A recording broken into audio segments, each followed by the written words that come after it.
Okay, so please note that this is not your current handbook. This is just a guide for you guys to be aware. Normally, each year it doesn't change drastically, so this can give you an idea of what to expect. However, when your handbook comes out, please to go through it and double check to ensure that this is correct, because we don't want any problems, all right? So like for this year, I know a new policy is that, well, last year a new policy that came in was that you have to do one of your foundation courses, which is critical reading and writing in your first year. And then for this year, I know that a new policy is that if you didn't do a Spanish or French in CSEC or CAPE and didn't get a 1 or 2, then you have to do a language junior degree program in order to graduate. So those are 2 new things. So you don't know if there's going to be more new things or there are going to be any changes. So just ensure that you double check. You may, and I'm not sure when the handbook is going to be coming out. When I went to orientation, the lady had said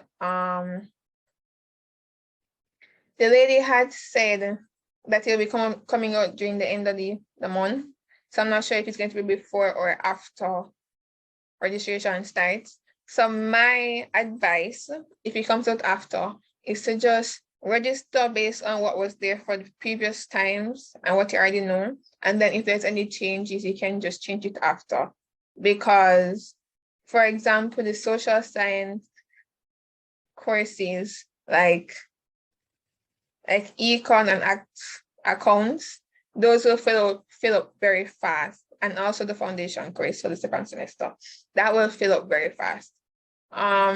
So I'm going to jump in. So for actuarial science in year 1, semester 1, you'll be doing introduction to linear algebra and analytical geometry. You'll be doing calculus 1. You'll be doing introduction to computing 1 and introduction to computing 2. After I finish going through all of this, you'll be getting a run through with registration, and you'll know what to register for each course. Because math courses, you only have lecture and tutorial, but for like the computing courses, you have lecture, primary and secondary tutorials plus labs. So there are more aspects to it. So you also have, for introduction to computing 1 and introduction to computing 2, you don't do them at the same time. So for the first semester, think of it as it being broken into 2 different semesters. Not 2 different semesters. Think of it being broken into 2. So you do introduction to computing 1 in the first half of the semester and introduction to computing 2 in the second half of the semester. So for that, you'll have to register for both of them at the same time and do the exact same times for each aspect of it. As I said, we will run through that again after. Then you'll do Econ 1 and you'll do Introduction to Financial Accounting. Then in semester 2, you do Calculus 2, Introduction to Formal Mathematics, Object-Oriented Programming, Computing and Society, Introduction to Cost and Management Accounting, and Principles of Economics 2. And in addition, you do a foundation course. Due to the new policy, this foundation course has to be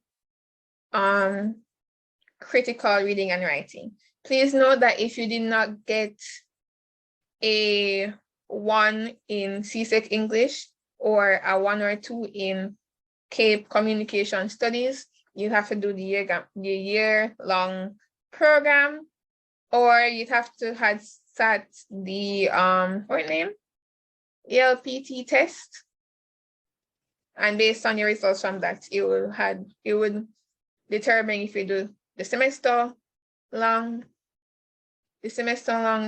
course or the year-long course. So that is it for year 1 for actuarial science. As you can see, you don't only do math courses. You're going to be doing math courses, computing courses, econ courses, and accounting courses. In year 2 and year 3, you kind of focus more on your degree.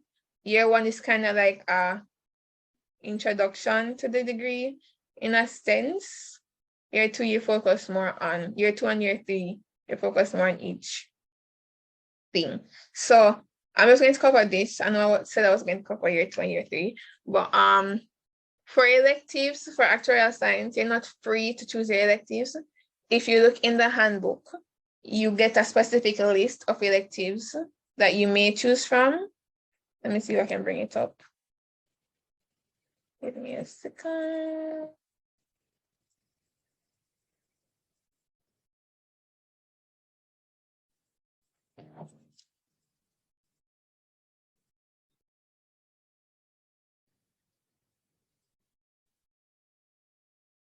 Yeah, give us time. Inspection. Oh, EBT. Yeah, thanks. Okay, so as you can see, this is the handbook for last year. For actuarial science, you're given a list of electives. You're given a list of electives to choose from. So in total for year 2 and 3, you have to do 4 electives, but you have to choose from this list. Also, if you're going to be planning out your whole year, your whole 3 years, which I strongly suggest, please know that some courses have a prerequisite. So even when you're choosing your electives, you need to ensure that if you're doing one elective, you have the prerequisites for it, and if not, you're doing it before you plan to do that elective. Any questions before I move on to mathematics of finance?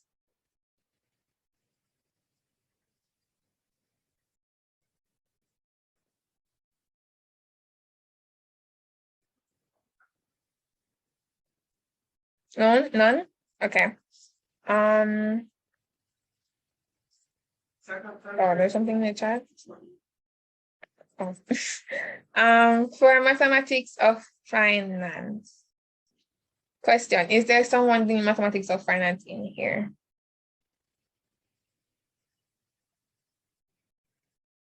Okay, so yes.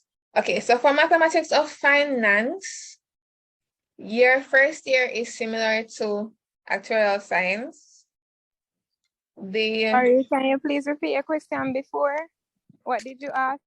Is there anyone that's doing what? If anyone had question. Oh, no, if anyone in here does mathematics of finance.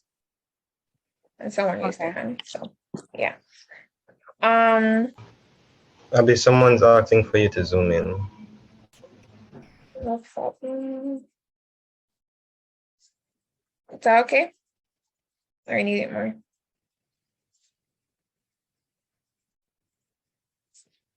Oops. Is that okay? I'm guessing it is. So as I was saying, for year 1, for mathematics of finance, it is very similar to actuarial science. Mathematics of finance is also a degree program. So you're similar to actuarial science, you're not allowed to do a major or a minor along with it. So for year 1, semester 1, the courses are exactly the same as AXI. So everything I said regarding that is the same. For year 2, however, you do not do the computing courses that AXI does, and you do fail 1002, which is an ethics and applied ethics course. So that is a difference between MOF and AXA in year 1. In year 2 and 3, they differ more, but that's it for year 1. For ethics and applied ethics, I believe it's only a lecture and tutorial. Shoshana, can you confirm, please? Is she still in here? She's not still in here. Okay. Sorry, guys, I'm just admitting people.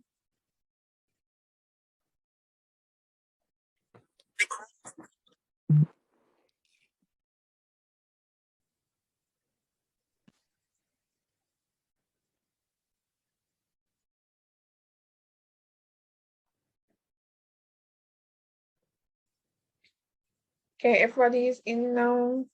Are there questions in the chat? Okay, so that's the thing for year 1 and year 2. Not semester 1 and semester 2. As I said, please to ensure that you double check with your handbook before you concretize anything we're saying here, because there is a possibility that things will change. You can screenshot this to have a general guide as to what to do. There's also something important to note. For when in the handbook, they listed your core courses, right? So these courses right here, this to this, these are core courses. This to this, these are core courses. And then you're supposed to also choose 4 electives. However, if you note 4 courses in the handbook, like it's listed as a core course. However, the prerequisites for that core course is not listed as a core course. So your elective will not, it's an elective, but you don't really have a choice if you go to it. So for example, for Econ 3005, this is a core course that you have to do to complete your degree. And Econ 2000 and Econ 2002 are listed as electives. However, they are prerequisites for that core course. So you'll have to do those 2 courses before you do that course in order to complete your degree.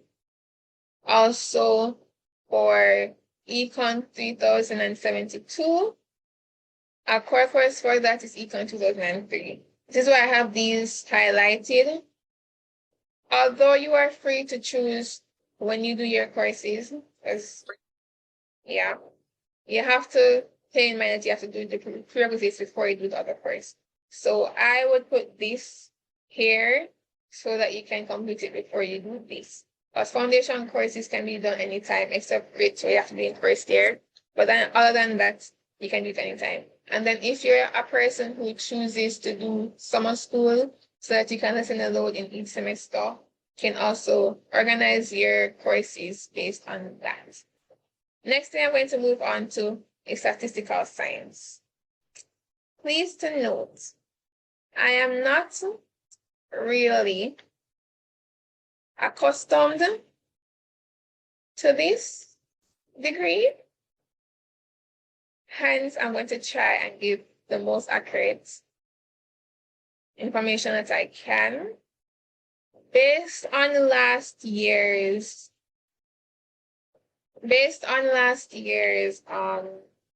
handbook. In first year, you're required to do 24 credits. And they must include these 5 courses. Now, each of these courses is a 3-credit course. So if you do the maths, that is only 15 credits. Hence, you'll need to find 9 more credits. 9 more credits would be 3 more courses. So those 3 courses will come from electives. I do not believe that you are limited to those electives. However, I'm not 100% sure. Those additional 9 courses that you have to find do not include foundation courses. So those have to be electives. So I'm believing you can choose it from SciTech or SoSci or any course, any faculty. I'm not 100% sure. Please also remember that you must do your critical reading and writing foundation course in your first year. For statistical science students, they normally do all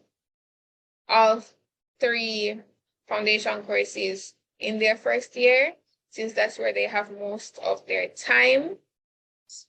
So if you look on this outline that I have,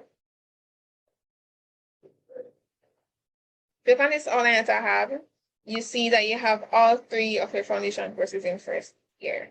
However, I only have 2 electives on this, so you add one more elective to it. Remember that in first semester you have a maximum of 6 courses, so you can either add the elective to this semester or this semester In second semester, you have a maximum of 7 courses. So you can choose to add the next elective to either one. In second year and third year, they also have, this is more rigid because although they list your core courses, they tell you which courses to choose your credits from. So although in first year, it seems as if you can choose any elective you please, in second and third year, you're given a list of electives. However, also, when you add up, these are 12 courses for your core courses. So that's 36 credits. And then, well, also, I'm not sure. When you get a new handbook, double check to ensure that all of your courses are 3 credits. Because not all courses are 3 credits. Some courses may vary.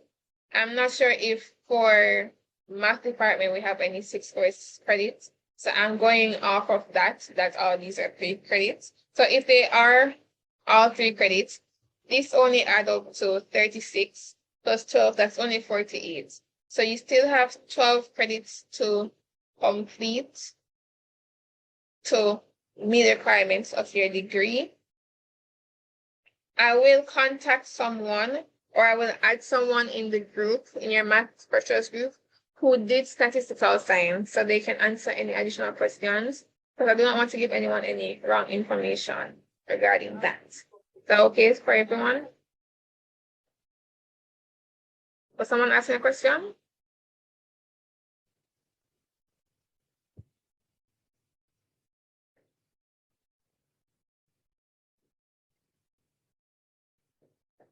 Yes, as Michaela said, do not do any engineering or law courses as your elective. Also, when you're choosing your courses, please to keep in mind that not all faculties are like the Faculty of Science and Technology. Some faculties are, the programs in their faculties are self-funded programs. So for FST, the courses are subsidized by the government for the most part if you're a citizen of one of those countries. But for courses such as the ones in engineering and law, they do their own, they're not subsidized at all, or they're self-funded degrees. So although one of our courses will be say $30,000, one of their own will be like 100,000, and they will charge you based on their faculty. So they're not going to say, oh, you're FSD student, so she's going to be charged 30,000. No, you're going to see the big whole $100,000 for the one course. So please do not select any courses from those faculties. That is that. Those are the main degrees that things are in here. The other degrees are, for example, if you're doing math, then that's a major. So it's not like the degrees that I just covered. That's a major. So you can pair it with a next major, a minor, or do it with a double minor. How you choose to organize your courses is all up to you. Just keep in mind that some courses have a prerequisite for others. So you have to ensure that you do those courses before the other course. And if you're doing like say a double major, you have to what's the word? Guys, I'm not good at English, okay? That's why I do maths. What is the word? Oh my gosh.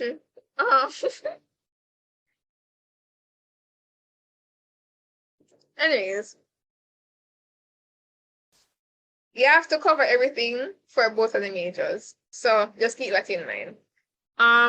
I'm going to hand over to Shakira right now to talk about your prerequisites, your preliminary, if you are doing a preliminary. So she'll talk about that and you can ask her any questions. But before I hand over to her, do you have any questions for me?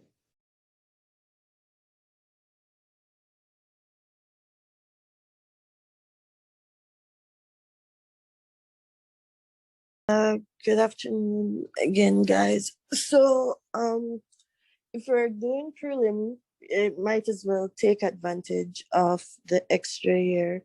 So, in order to matriculate to doing an actuarial science degree or a math degree, you have to do a science subject in prelim, one of your choosing, and the preliminary math courses. Those are like the main ones you're supposed to do.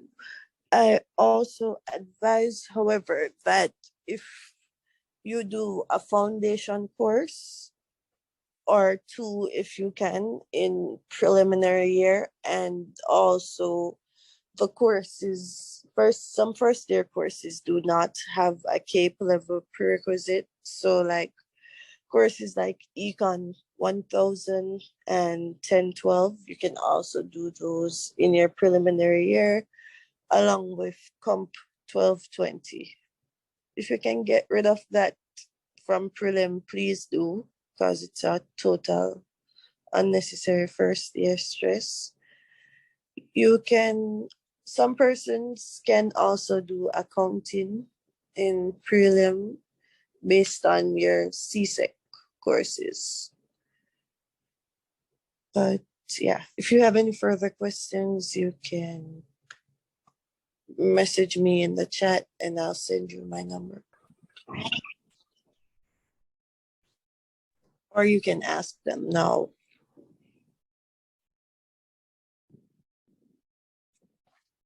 Shaki, ready to tell them the list of prelim science courses? The prelim science courses are the courses with they're like, I think it's Chem 0. Let me verify so I do not lie to you.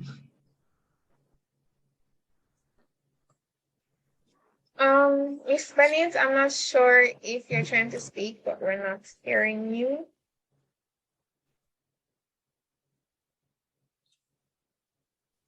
So But just to reiterate continue.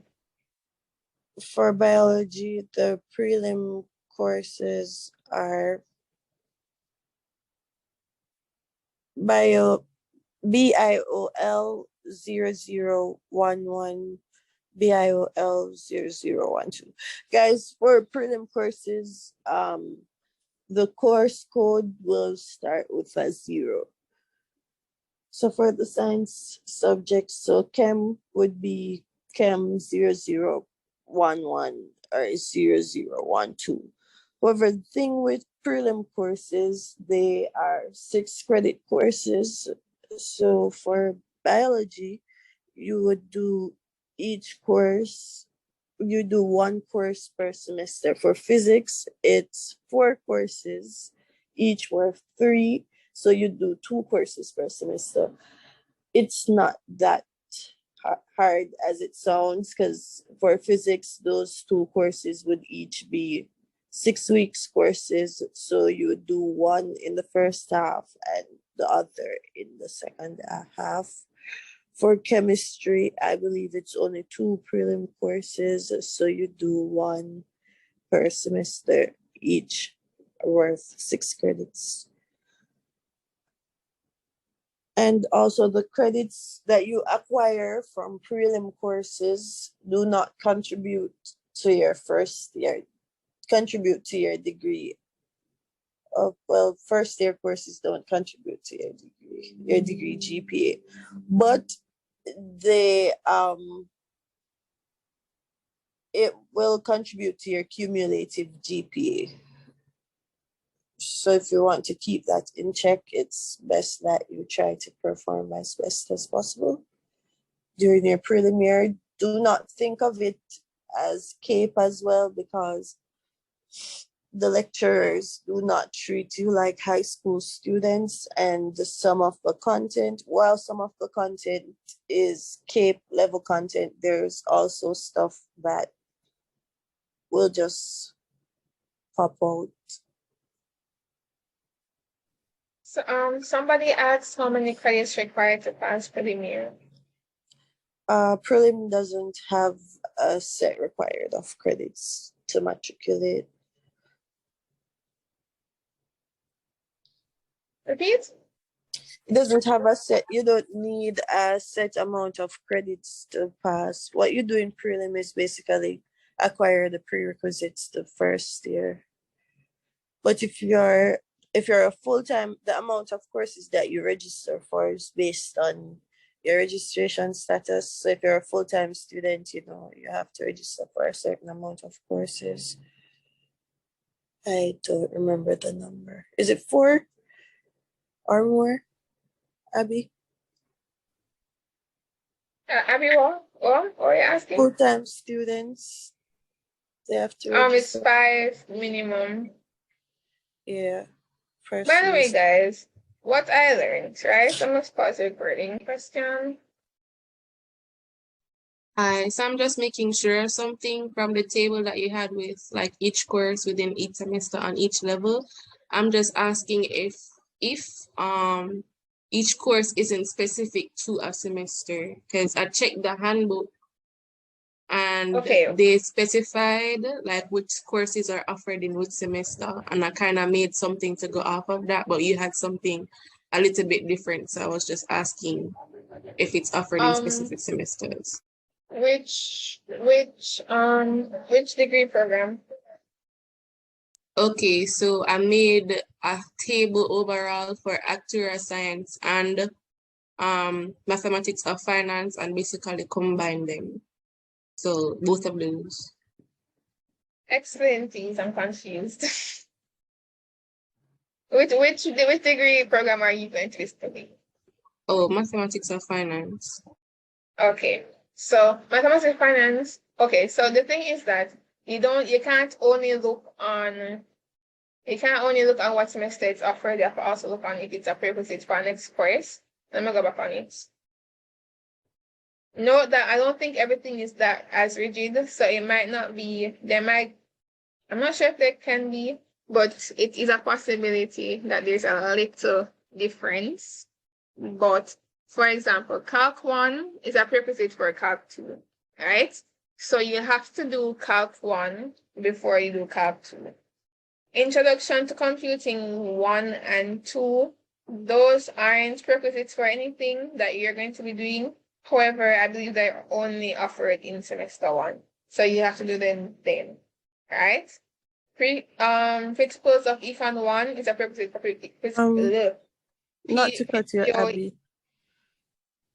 Isn't 1126 and 1127 a prerequisite? Oh, you're referring to the math of finance. Yeah, not outside. Yeah. Abby. So. Yeah. Yes? As I was saying, the courses for mathematics of finance and actuarial science, I think they are the same, Most of them. They're not. Like, they're not. oh. Okay. So POE 1 is a prerequisite for POE 2. So you have to do that before you do this. So that's why it's in semester 1.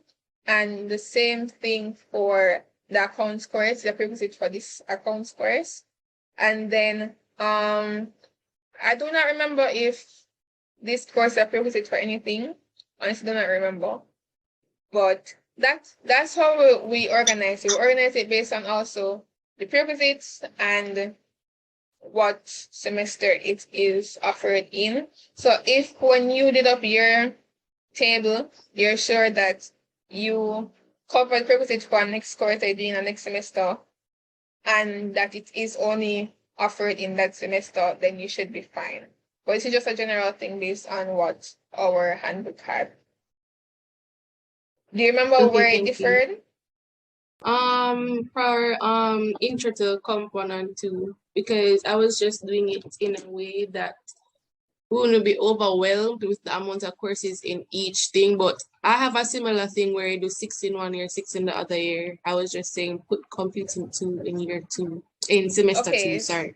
So for that, you can't do that because Wait, Abby, I don't remember before if you you finish, did with this one, but for Computing 1 and Computing 2, it's not each of them is not is not for the whole semester. So for computing one, you do that in the first half of the semester, and for computing two, you do it in the second half. So it's like one course, but it's split in two, if you get what I mean. Oh, So yes, even thank when you. you're registering for it, you're going to be doing the same times for everything. You're just going to be switching from one course, if you get what I mean. You I understand? do. Yes, I do. Thank you. No problem. Any other questions for me or Shakira?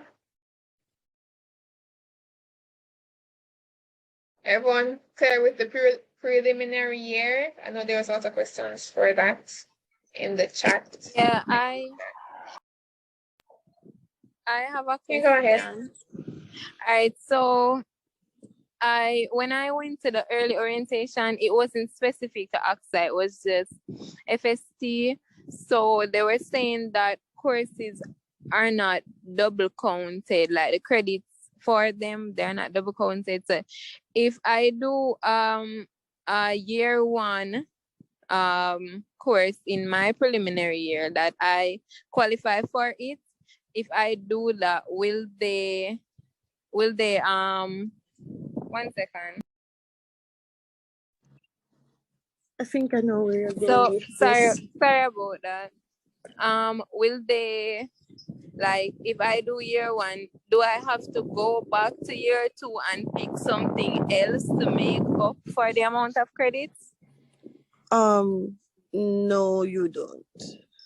Oh, so if I get some year one courses out of the way in Then prelim year, my year one would be quote unquote less work, less, yes, if you know what I it mean. would. It would. Okay.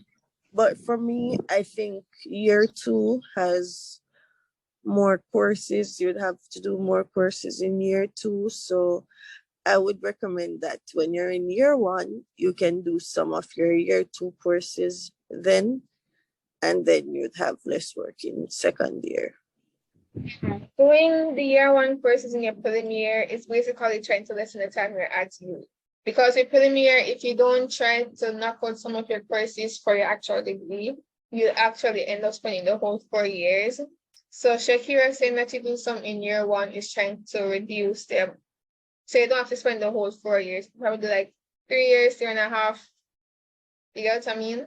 So if you knock out some first year courses in your prelim year, you'll have those prerequisites for some of the second year courses. So you can do some of those second year courses in your first year and so on. So yeah. Quick question for everybody here in year two or going into year two. Have you guys used summer school? Well, assuming that you're going to summer school now, to do some of your year two courses, or is it just for like people that have to like resit courses and take exams? Because that is something I'm interested in, but I'm not completely sure if it's possible. I'll check it. Okay. I haven't done Um, summer school myself, but I know people who do it and then normally do it for their electives because they normally do it for the electives. You can also do it for your core courses, but you have to keep in mind that not all courses are kept in the summer. So you can't, I don't think it's something you can pre-plan because every year they'll put out the list of courses that are kept in the summer. But you can do it, you can do some courses. You don't have to be that you failed the course and you want to do it over. You can do it first time if you want, just to lessen your load in each semester. Just Okay, thank you.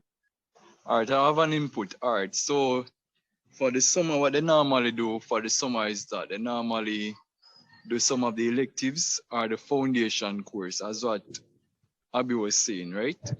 In order to lessen the workload, because you see, like for second year and for even final year, they do some of your courses, like especially the electives, so you lessen the workload in the summer. But for the core courses in a specific year, I don't think they allow, like if you're moving from first year to second year, I don't think they allow you to do like a second year course.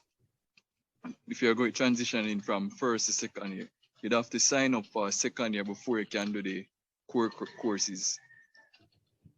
Am I right, Abby? I have no clue. No, that's what me familiar with still. So Cornelia said I do, so I'm not sure about that part. Uh, And also, guys, bear in mind that some school is only 6 weeks versus the usual semester, which is like 12 or 13 weeks. So if you're doing a course for the first time, it's basically going to be like a crash course thing. So just condition your mind for that, so you don't have enough time to do it. and for summer school, you have a limited amount of courses you can do. I think it's 3 max. Is it a 2 or 3? One of them. Anyone know? Yeah, 3. Okay, thank So it's you. 3 max. all right, No all right. problem. I'm doing courses in the summer, right? And what I get to realize in the summer is that, like, you see, like if you have like 2 hours for 3 days, normally, like on a particular day, it's like you have to spend 3 hours in one day on one course. It kind of drawn out, but at the same time, they want to finish the courses quick. So basically, that's the situation in summer school. So with say what you do like in 12 weeks, you spend like 2 hours per day for 3 days. You would spend like 3 hours for 2 days in 1 week. The drawback as relates to summer school and the crash courses. Okay, thank you, Luke. Is there any more questions before we move on? Well, I'm going to stop this meeting and create a new one for when we're starting the registration, so it doesn't cut in between it. So before I end this one, is there any more questions? Are there any more questions? Abby, Yeah. for the part that Nick said, for the core courses in the summer school, you can any course that you see actually the math department or any department send out. Once they send it out, you can do it. Once you have once you have did the course for it, you can actually do it. So if it's a core course, you can actually do it. Okay, thank you. Any more questions before we dive into the registration? No? Okay, so All right, guys. So, I mean, you can just Google USAS and then you enter the secure area. So it's the fourth one, 1, 2, 3, 4. UID, for those who don't know what it is yet, it would be that you can check the top of your acceptance letter. It's usually, I think it starts with 6. I don't know what it will be for you, maybe 6-3 or something. So that would be your ID for the entire year, right? For those who haven't yet logged into SAS, I believe it will be your birthday in this format. And you can request to change it. I highly recommend that you do, because somebody else can know your ID and then just log into your thing. So you can request to change your ID. You can click live support here and they'll assist you. yes, guys, also do not broadcast your ID number, because especially if you don't change your password, because anybody can log into your systems and do as they please. And then some teachers, when they post grades, they post it based on your ID number. So if you don't want anybody to know your grade, don't let them know your ID number, because they will know.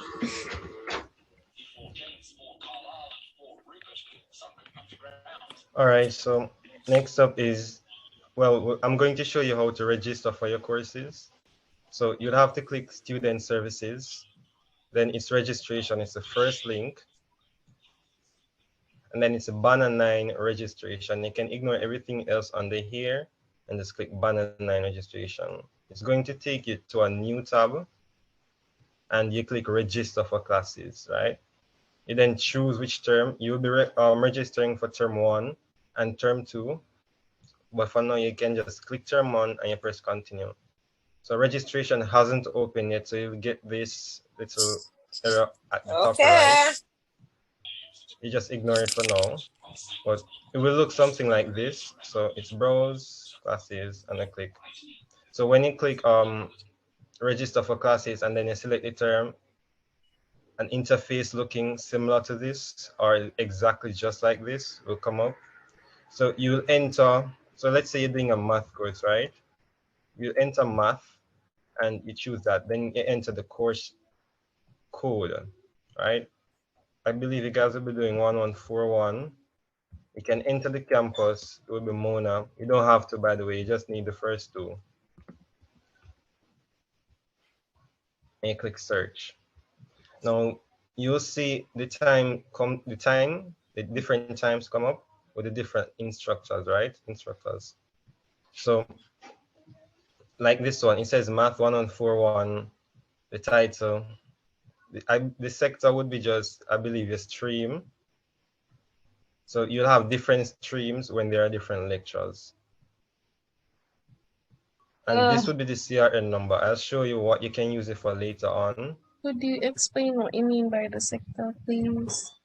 All right, so you remember when you were at high school, right? And you had multiple teachers teaching the same subject. I think math would be a good example, general math. So if your section, not sector, my bad. So your section would just be whichever class you're in. So if you're in Miss Francis' class, you'll be in section M12. To be honest, it's not really important. You barely ever use it. And also, Okay, as you thank you. can see, some of them start with M, some of them start with T.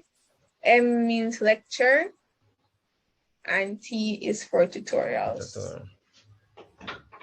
Right, and when you go on, you'll see something called linked. For the linked courses, it means that it's not just a single lecture or a single seminar or anything like that. If you see linked, it means that there are some other components that you need to do in addition to whatever it's linked. So let me zoom.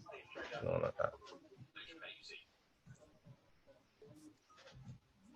Right, so if you follow and go right, you'll see view linked, and we'll show you what other courses that you have to do in addition to the lecture. So the first one, let's say you did Roxanne. Let me go back. Let's say you did Roxanne. You were in Roxanne stream for the lecture, right? And you click view linked. The first one that well, never mind, but it's not specific to a specific lecturer since it's a tutorial. But when you click a lecture and you press view link, it will show you the different options for whatever is linked to. So I clicked a lecture and a tutorial comes up. That means I have to do one of these tutorials. That makes sense? I'm assuming it does. And let me just go back and show you a computing one. It's computer science, and I'll do 1126 and search. If I view linked,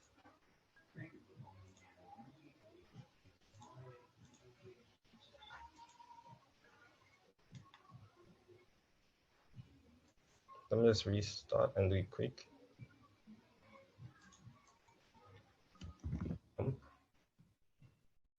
And 1126 and search. And the first thing that comes up is a lab, but let me just find a lecture real quick.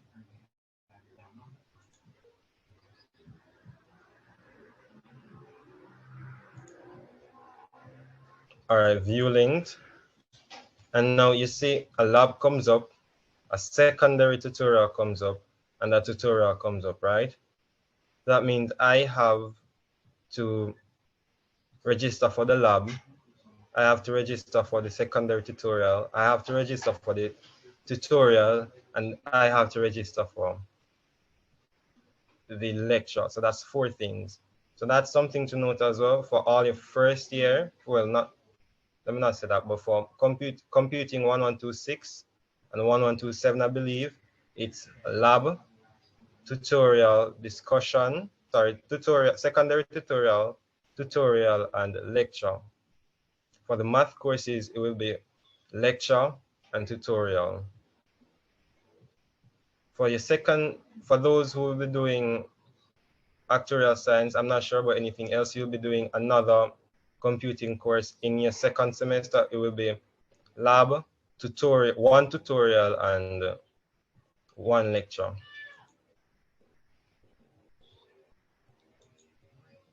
You sure there's No. not? You sure there isn't secondary tutorial for Java? No, it's only one tutorial. It's only one. Okay. All right, so I did say I'd show you how to use the serial number, so I'm going back for it. Well, it's not here in this section, but you have a part where you can use the serial number and just search for whatever. So if you have the serial number, you can just put it in and then you search for, and it will bring up the specific course and that specific stream. So if you want to do the long way and put in all this information, you can do that as well. I don't remember the title for another courses, so I'm just going to skip that. You can just put in the schedule. So I think instructional methods mean lab or tutorial or lecture. So the level will be first year. Oh, my bad. So it's undergraduate or graduate. It comes up. So. But guys, you don't really want to do any of this. You don't want to do any of this. That's how to work. It is. So I just suggest you use the first three. Yeah. Well, first three. I'm not sure if anyone here from the Western campus, but you can just do that and it will filter out those for you.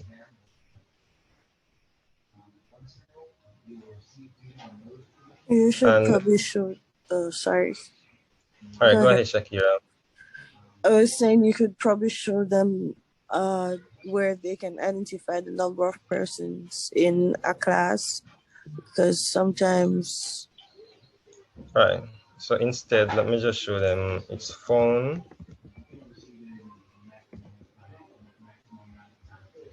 (1014). That's the one that you have to do in first year. Yeah. So it's them take right. it So off. here, no, it's right here, man. Above in status, you'll see how many seats remaining. So 260 seats remaining mean that 260 seats remaining mean that there are 260 spaces left in that class, right? So this is a total amount of students. The one on the right is the total amount of students in the class. And the one on the left is how many spaces are left in that class. For CRIT, you have to sign up for a lecture and a seminar. You can go any one of the lectures, but from my experience, I'd suggest that if you're choosing a seminar. All right. Yeah. Cool. Well, guys, sometimes the classes will fill up really quick. And so as Shakira was saying, I just suggest that as soon as registration open, you just register same day and try get a space. Stephanie, we're going to go through all of that after. Just wanted to go through how to register first. Yeah, and that's basically how it. To drop a course. Okay, so just to add on to what Lamar was saying. Okay, I'm going to do a step-by-step thing what I did when I was studying. Okay, so before registration, I got a piece of paper. You guys are all tech-savvy. You can use whatever you use. But I got a piece of paper and I drew up a timetable. So Monday to Friday, I did from 8 o'clock to 9 o'clock because no classes are kept after 9 o'clock. That's a cutoff point at UE, 9 p.m. each. And then I put 8 to 9, 9 to 10, gone down to 8 to 9 again, right?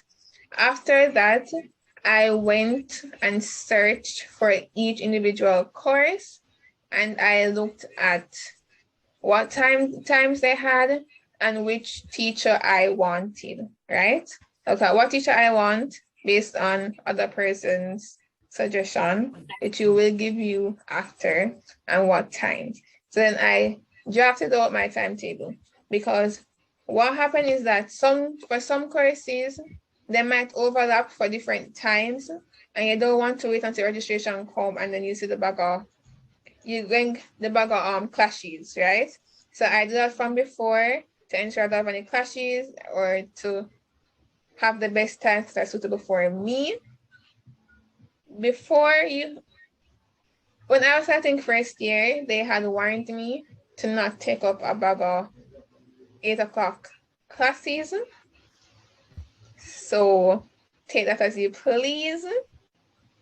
You might not want to wake up so early in the morning. So honestly, if you can avoid a lot of 8 o'clock classes, unless you know you, but that's my suggestion, try to minimize the very, very, very early classes that you have.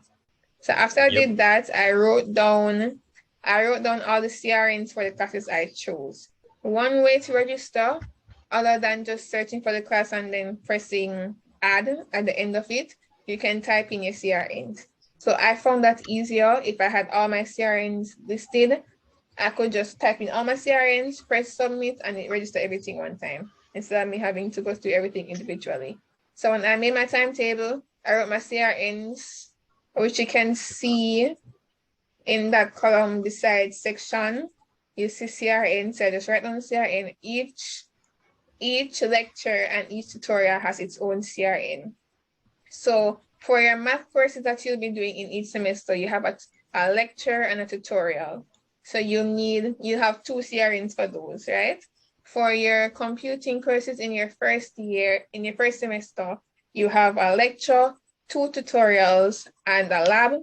For the computing courses in the second semester, you have a lecture, 1 tutorial, and a lab. For your accounting and econ courses, you have a lecture and a tutorial. So if you're following my advice and writing the timetable, ensure you have all the aspects of each course, because if you do not register for all aspects, you won't be able to register for the course overall. So you can either just type in your CRNs or you can search each course and go through like that. I think that's it for registration, how to register. Do you have any questions regarding how to register? Before that, Abby, I didn't show them how to add the subject. So it's not here since registration isn't open, but an add button would be somewhere here. So after you search it, if you want to register for this very first course, you just click the add button and you add it to a little card that pops up somewhere here.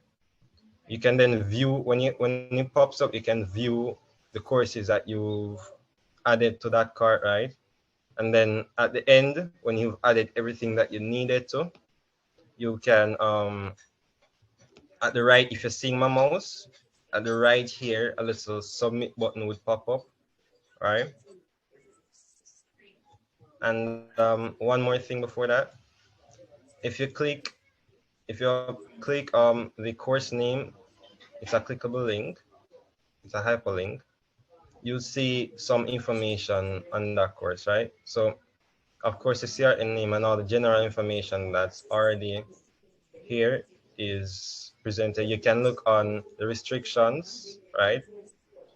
So you have department restrictions and a lot of different, I'm not entirely sure what to call them, but sometimes when you're registering for courses, you would get blocked and you'd have to request an override. You can press core requisites, please. Right, so core requisites would mean that, you see, for some courses, if you do, I think Econ 1003 is a core requisite for Math 1152. I'm not entirely sure, I could be wrong. So if you do one of those courses, so if you do Econ 1003, you can't do Math 1152. Prerequisites, so you have to, for prerequisites, you have to do, for this specific course, it would be accounting and accounting 1005, econ 1005. are one of these, right? So that means before you register for Management 2023, you would have to complete your prerequisites. Also, guys, when you register, sometimes you get registration errors. There are different type of registration errors. I'm pretty sure. Lamar, can you go back on the registration page? I'm pretty sure there's a document there that lists all the registration errors. So you can go, there it is. You can go on it and you can see all the registration, the second page. All the registration errors that you can get. When you get a registration error, you'll have to request an override. So, Lamar, can you go over how to request an override? For math courses, when you request an override for any math courses, you then have to email our undergraduate coordinator. That's Sam McDaniel. He's in the group. You email him with your ID number and what course you're requesting the override for and the reason. And then he will decide if you want to accept it or not. For the other courses, I don't think you have to email anyone. You just wait. I know that for social courses, and it might take a while. There's no set time that they will accept it in. So you just have to sit and wait and just keep checking your SAS website to look if it had been accepted. So Lamar can go over how to request the override. Before Lamar, also sometimes the overrides me, like you realize that school start and you haven't gotten an override, because that happened to me before. What you may want to do is find somebody that's in that class and try to get their email. Get the teacher's email from them, not the person's email. And then you could try to send an email. And if you're going to do that, I recommend that you use your UE email to send that email off, as you might actually get a response faster.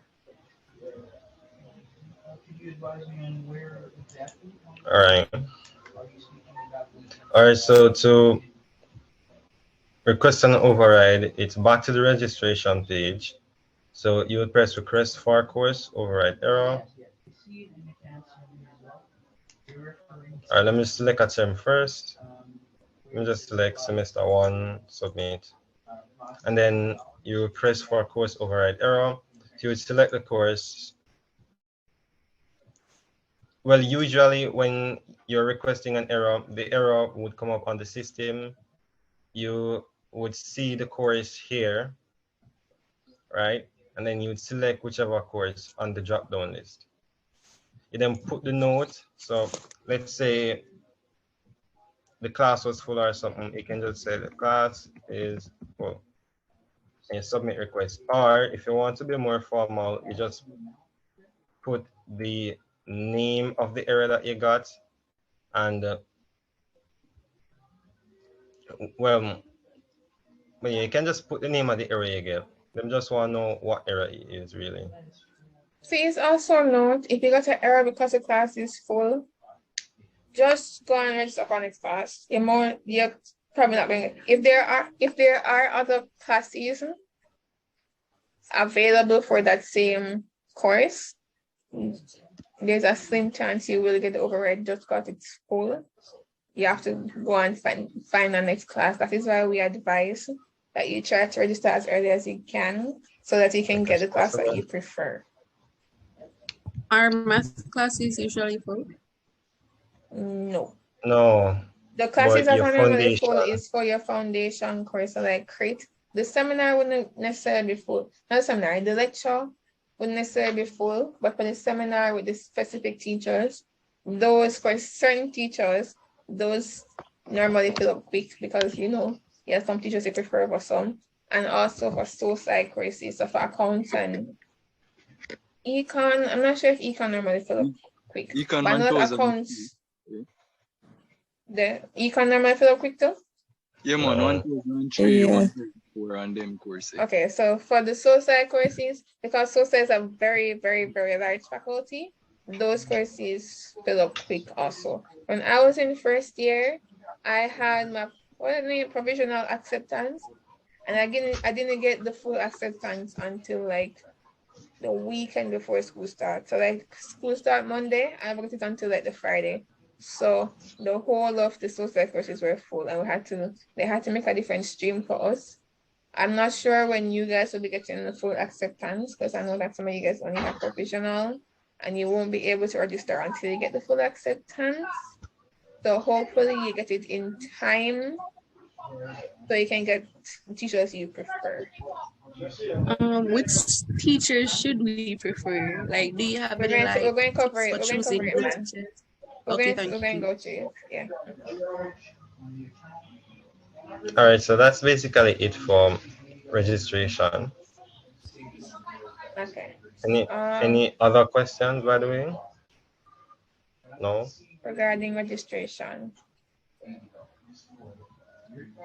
Christian, how do you know like which subject or to choose for it depends in terms of what you choose, your profession, how do you know what subject you should choose? What's a Or degree course? program? Health. Okay, so Health. what faculty is that a part of? That's FST? I think it's computer science. I think so, yeah. Okay, so when you get your handbook, you have to go to that section of the handbook and look. They'll have a list. Let me share my screen. They'll have a list. You can stop sharing. Okay, thanks. There's so much things on the screen. Okay, so for example, statistical science. So when you search, you can press Ctrl F and type in your degree, so find it easier.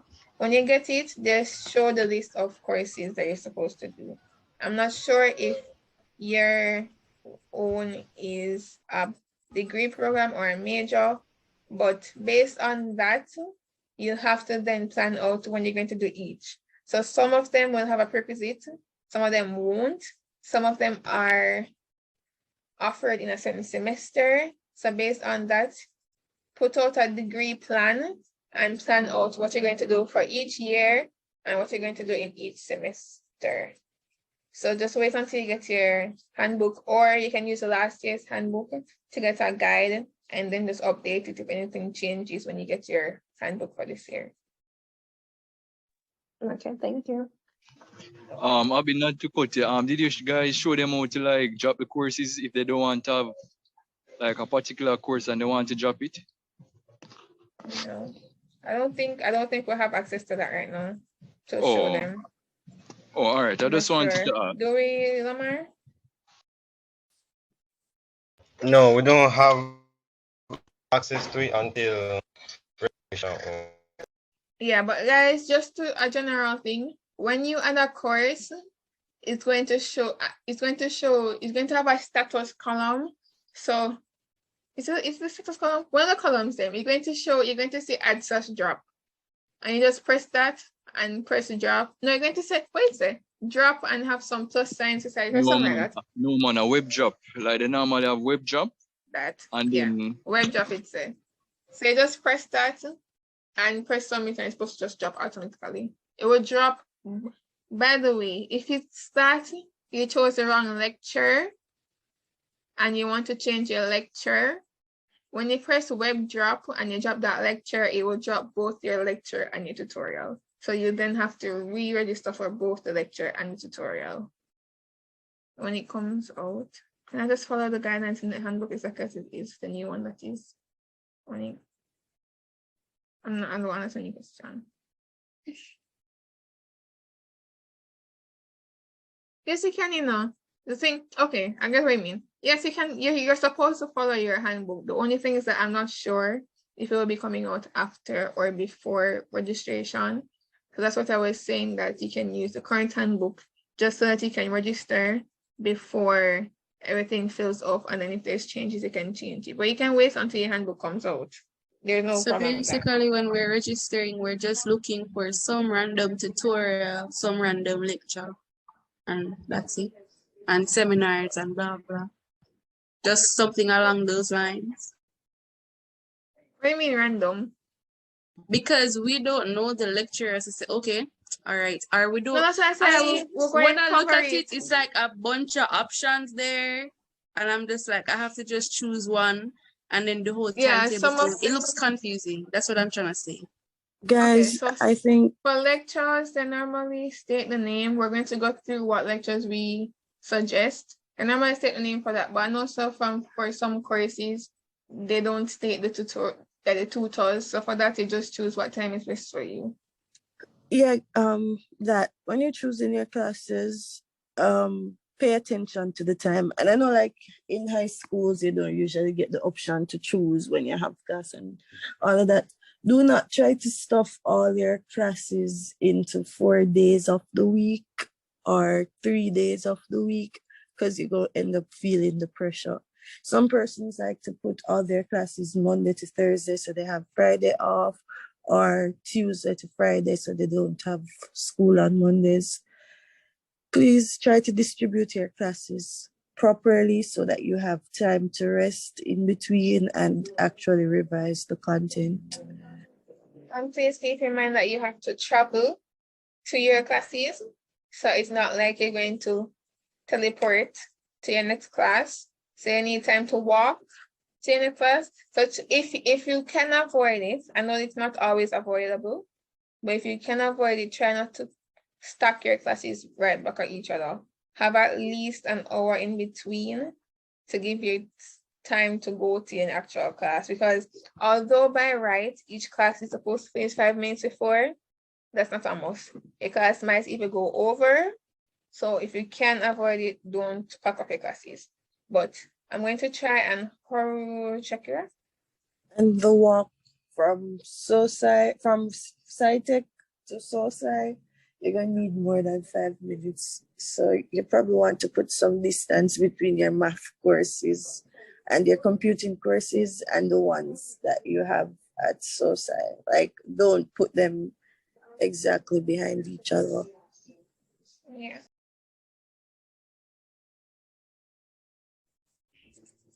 All right, good afternoon again, everyone. Let me just begin by saying I am an AXI major. So most of the information I'm going to give right now, it's mostly geared towards AXI persons. Other math degrees can benefit from that as well, but there are different courses that I may not have information on. And also for persons from the different departments, I don't have much information on the lectures that you guys will be having, right? And also this is based on my personal experience, just to put that out there as well. Yeah, the rest of us will chime in if we have any other views. Yeah, and the rest of us are also AXI, so I don't know if we'll have a lot of information for the other majors. So I'm so sorry in advance. But let me go ahead and get into it. So for your first semester in first year, you will be required to do 6 courses. You'll be doing 2 core math courses, computing courses, econ, and an accounting course. The first math course is Math 1141. It is Introduction to Linear Algebra. For that course, you'll be required to do a lecture and a tutorial. For the lecture, I would recommend Kirk Morgan. If anybody else has anything different, you can chime in. But based on my experience, I recommend the Kirk Morgan as your lecturer. As your tutor, yeah. Wait, for that course, I believe both. All right, just to put the feel like that, so you guys can choose. Both teachers are good. Kirk is older, not older as in age. I seen him there at UE. longer. Like Roxanne is new. I think she started in my first year, so that's what, 2 years ago. So it started 2 years ago. Kirk Morgan has been here. So seeing that, he is probably the senior lecturer for that course, which means there's a higher chance that he'll be sitting the exam. So from that, yeah. Yeah, thanks, Abby. So yeah, both lectures are good. For the tutor, you're free to choose any tutor. However, my personal preference is Damian Welsh. Why I prefer him is because he actually gives you the opportunity to do the questions in class, and he doesn't just come and do it for you. So that helps me, and I think that would be beneficial. The next course. Who tutors that course? Who else? Yeah. Andrew McCartney, Dejan, something. I don't remember the names right now. But you'll see them on the registration list. So your math department rep is also suggesting Andrew McCartney. So you can choose from those two. Alright, so that's for linear algebra. The next course you'll be doing is Calculus 1. For Calculus 1, that one is a no-brainer. It's once you're doing a course and Sam is the lecturer, just choose Sam. No question, just choose Sam. The tutors are the same for this course to the best of my memory. So same recommendation stands for the tutors as well. Yes, Abby? For Calc 1, some of you guys might not be able to register for some based on the class or whatever, or maybe space. And Johnny isn't bad. He moves very fast. So in comparison to Sam, he moves very, very, very fast. All right, guys. So just to reiterate, for Math 1142, Sam as your lecturer, and the tutors are the same from Math 1141. So you can go with Damian Welsh or Andrew McCartney. You'll also be doing Comp 1126 and 1127. Those are 6 weeks each and they run behind each other. If it's the same as how we did it in our year, it's just the one lecture. So for Comp 1126, it's Bujan Mansingh. And for 1127, it is, what was that? Carl Beckford. Carl Beckford. Right. So for those courses, you'll be required to do a lab. You'll be required to do a primary tutorial and a secondary tutorial. For the labs, there's nobody specific I can recommend for labs. It's just one person For the part of the lab. Yeah, for the lab, there's no teacher there. So all you do for labs for those two courses, you just go there to mark your lab, basically. When I As did a it, suggestion, Abby, let me cut you before. As a suggestion, if you never do a computing course in your life, you never do IT, you never do computer science, choose a lab day way down in the week, like maybe Thursday, Friday, or on a Saturday, or it a go rough. But if you know you're good in computer science and CD that one breeze for you, then you can choose a Monday day or a Tuesday day. Even if you are good at computing, you can try to put your lab day further down, because when I did it, everybody get the lab sheet one time. So it's either, I think we're from a Sunday we got it. So the higher up your lab day is, the less time you will have for that lab. So they don't like, it's not like if you're on a Monday lab, you get it on the Mondays, you get 1 week. Everybody get it one time. So the amount of time you get to do the lab is just dependent on when your lab day is. For lab days, it's I think it's normally 2 hours, but you don't, when I did it, you didn't stay for the whole lab. you went. When they mark your lab, you can leave. So that's all. So there's no really teacher for it. It doesn't matter the teacher, just choose a day that you prefer. And we will suggest a day later down. So computer lecture, like we said, it's a lecture lab and 2 tutorials. Michael will continue on it. So for the tutorial and the lecture, they're the same persons that you recommended? No, the tutorials is different. She never touched tutorial yet. Okay, thank you. Yeah, so she can touch it now. Okay. All Okay. right. So for tutorials,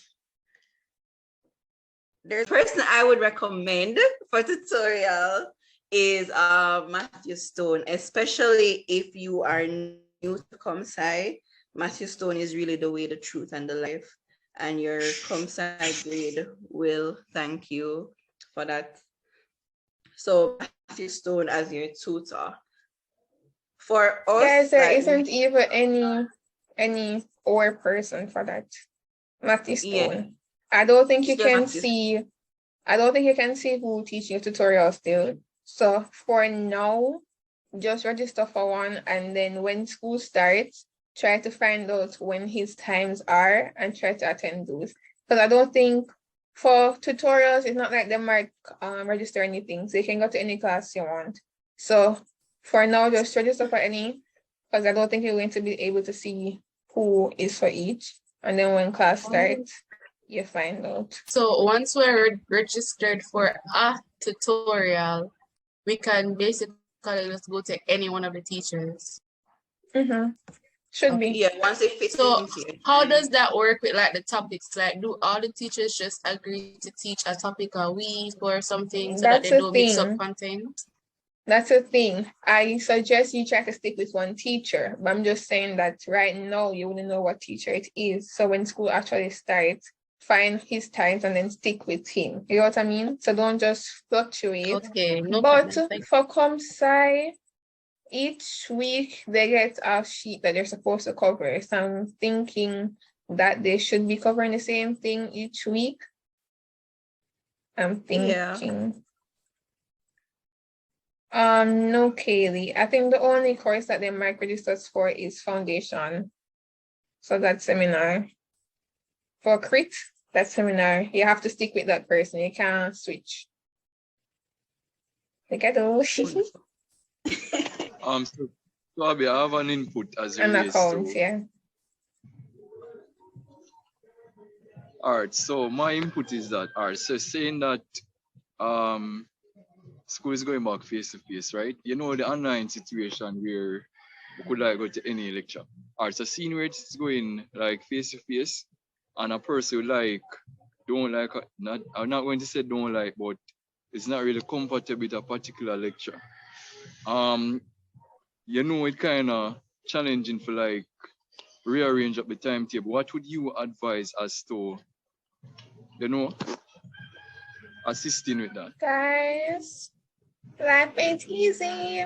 So I hope they just end up deciding that you're not comfortable with that teacher from early on, because that's the next thing.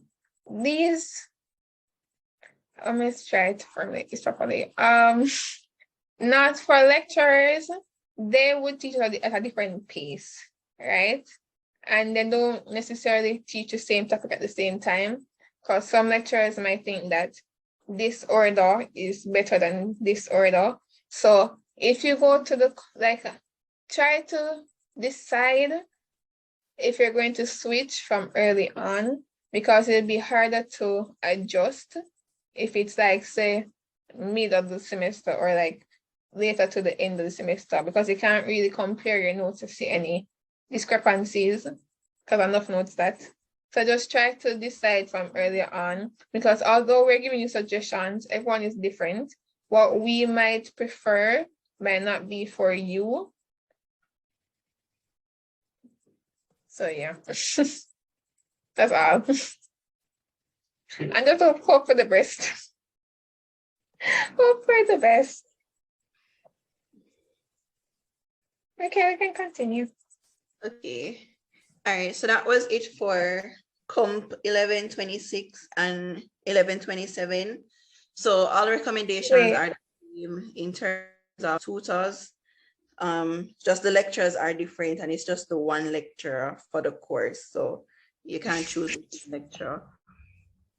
Please be reminded for those two courses, they're both 6-week courses. So you must, this is not an option, you must register for the same times for each component.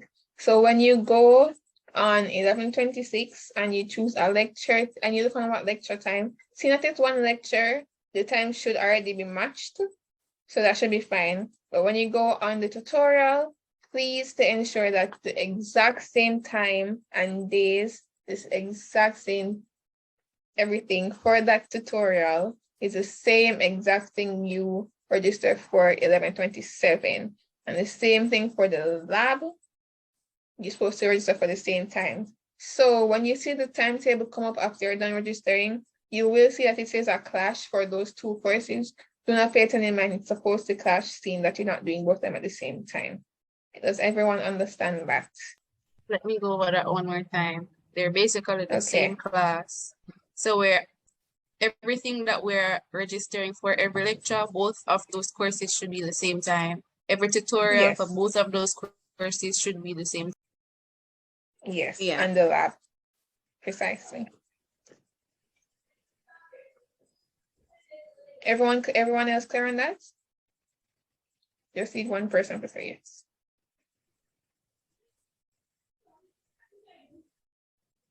Yes.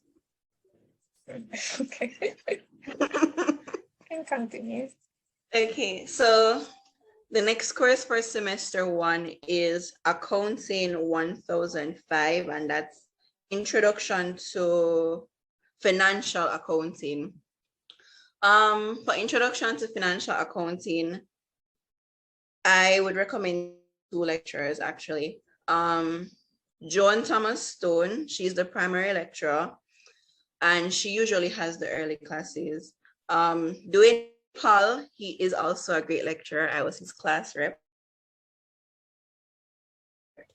That's Dwayne Paul, but he usually has the late classes. So if you don't mind late classes, you can also go to Dwayne Paul. There is another lecturer. I'm not familiar with her style of teaching. Maybe one of the others can chip in. Debbie Faulkner. Oh, Lamar says she's the best. So apparently I can't go wrong with any of She isn't, lecturers. because Joanne is there, so she cannot be the best. Oh my, you see? Nah, you see, wait. You see, if you're interested in an interactive class where you learn on the class vibes, Debbie is the one. Trust me. And Joanne is mean, also the Dwayne Paul one, is the trust one, me. and that's also Joan Thomas. Nah. What's her name? Debbie what? Debbie Faulkner. Faulkner. You're good with anyone. So Debbie, Joan, or Dwayne, you're good. You are also required to do a tutorial for that course. And for your tutorial, you are allotted a percentage for attendance. I believe it was 5% or 10%, something like that. So I was in Gregory Paul's class, and he was a good tutor, but I've also heard good recommendations about Debbie Faulkner as well. She's a lecturer and she's also a tutor. So you can choose those persons. If you register for Debbie's lecture, I'd recommend that you do her tutor as well. Yeah. All right, for Econ 1000, both lecturers are good, but based on my experience, I would advise you to go with Patrice Whiteley as your lecturer. For your tutor, I don't remember my tutor's name. I think his name was Joanne Gordon. Is that his name? I think. Joanne Gordon. But honestly, the tutor doesn't really matter. Yeah, the tutor doesn't really matter. So you should be good with either one. No, when I was doing econ, it was Damian King, and he left. So Oh yeah, and Damian Yeah, King that's also has a YouTube, so you can watch his YouTube. That helps as well, because he created course. Let me run through semester 2. All right, so for semester 2, you will be required to do 7 courses. The first course is Math 1151, which is Calculus 2. The lecturers are Kirk Morgan and Roxanne Francis. So you can go with either one of them, they're good. And the math tutors are the same as from the math courses we discussed before. So Damian Welsh, Andrew McCartney, you can go with those persons. You're also gonna have Math 1152, which is Introduction to Formal Math. This course is taught by Sam and Kirk. And as I said before, when Sam is the teacher, just choose Sam. Kirk is also a good lecturer. The tutors are the same. So it's Andrew or Damon. You're also gonna do accounting 1003. The lecturers, the tutors are the same as accounting 1005. So you're good with either one of the lecturers and Debbie as your tutor. For Econ 1012, you're also gonna be doing that.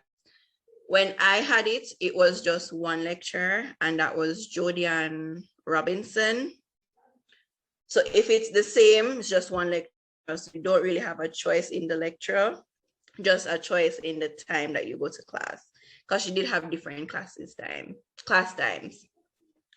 And as for Econ 1000, the tutor doesn't really matter. And if you wish, you can watch Damian King's YouTube channel. For semester 2, you'll have 2 computing courses. You'll have Comp 1220, which is Computing and Society. It's just the one lecturer, so it's Ashley Taylor. I don't remember his last name, but it's Ashley Taylor. Ashley Taylor, and he also does tutorials, so I would choose him as my tutor as well.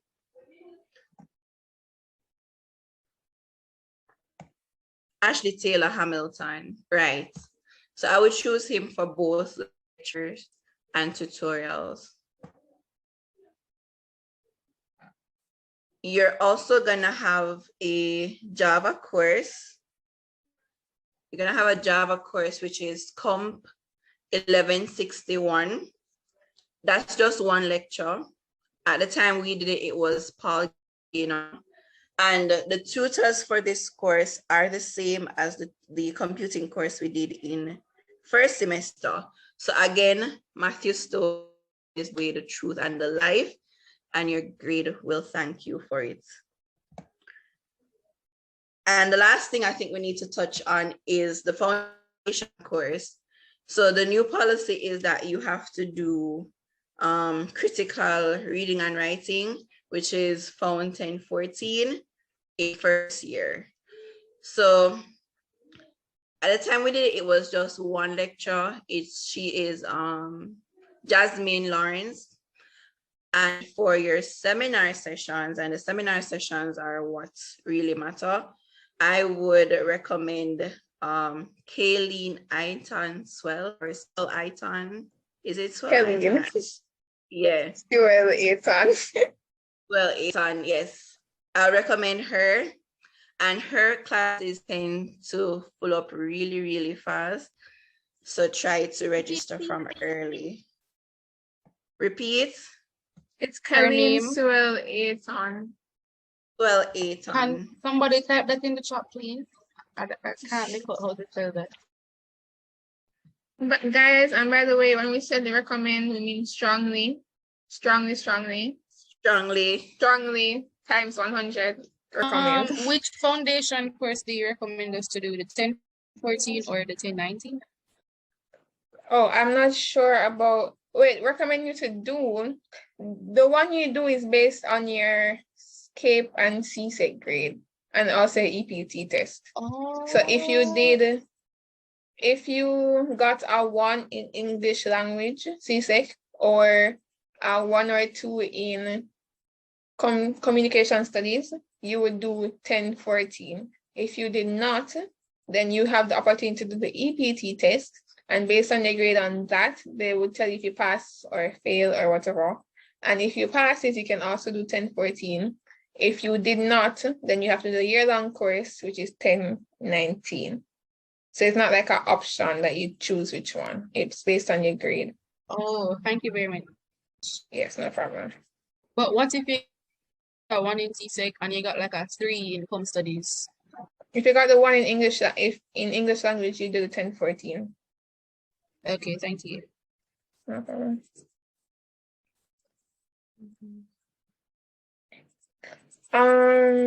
I think Mikhail wrapped up everything. Were you finished? Yeah, that was everything. Okay. Is there any questions? There's like 2 minutes left of this meeting. I will not be making the next one. So So is there any Kelly is the questions? tutorial and Jasmine is the lecturer. Yes, there's only one lecturer there, so yeah. Oh. Are there any questions? Also, guys, remember that for Kelly in class, it fills up very, very quickly. So if I was you, register for that one first. All right, and before I leave, remember to start Python before, especially if you never have any computing experience, and the same goes for Java.